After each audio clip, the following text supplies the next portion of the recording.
மனிதனுக்கு தண்ணீர் எவ்வளவு முக்கியமோ வாகனங்களுக்கு எரிபொருள் ரொம்பவுமே முக்கியம். உணவுடைய தரத்தை பொறுத்து நம்மளுடைய ஆரோக்கியம் அமையும். அதே மாதிரி வண்டியில போடுற பெட்ரோலை பொறுத்து தான் வண்டியுடைய ஆயுசும் இருக்கு. பிரிட்டிஷ் நம்மளை ஆண்டதுக்கு அப்புறம் எஞ்சி மிஞ்சிய சில கட்டடங்கள் இன்னும் ஒய்யாரமா பிரம்மாண்டமாவும் இருக்கு. அதுக்கு அவங்களுடைய திறனை விட தரம் தான் தலை சிறந்து நின்னுச்சு.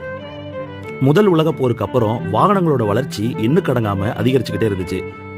ராயல் டச் கம்பெனியுடைய பார்ட்னர்ஷிப்பா சேர்ந்து ஷெல் நிறுவனம் உலகம் முழுவதும் சுமார் 95 வருஷங்களுக்கு மேலா ஷெல் நிறுவனம் இந்தியாவில் பிசினஸ் பண்ணிக்கிட்டு இருக்கு. இந்தியாவில் இவங்க விற்கிற ஃபியூவல் ரொம்பவுமே காஸ்ட்லி, ஆனா அதோடைய தரம் அதுக்கேற்ற மாதிரி. என்னுடைய வாகனத்துக்கு நான் பாரத் பெட்ரோலியம்லையும் பெட்ரோல் போட்டிருக்கேன், ஹெச்பிலையும் போட்டிருக்கேன், எஸ்ஆர்லையும் போட்டிருக்கேன். பட் ஷெல் பெட்ரோல் பங்க்ல போட்டதுக்கு அப்புறம் என்னுடைய இன்ஜின் பெர்ஃபார்மன்ஸ் ரொம்பவுமே நல்லா இருந்துச்சு. பணக்காரனா இருந்தாலும் ஏழையா இருந்தாலும் டிவிஎஸ் 50 இருந்தாலும் புக்காட்டி பைக்கா இருந்தாலும் இவங்க அவங்களுக்கு கொடுக்குற மரியாதை எல்லாமே ஒண்ணுதான்.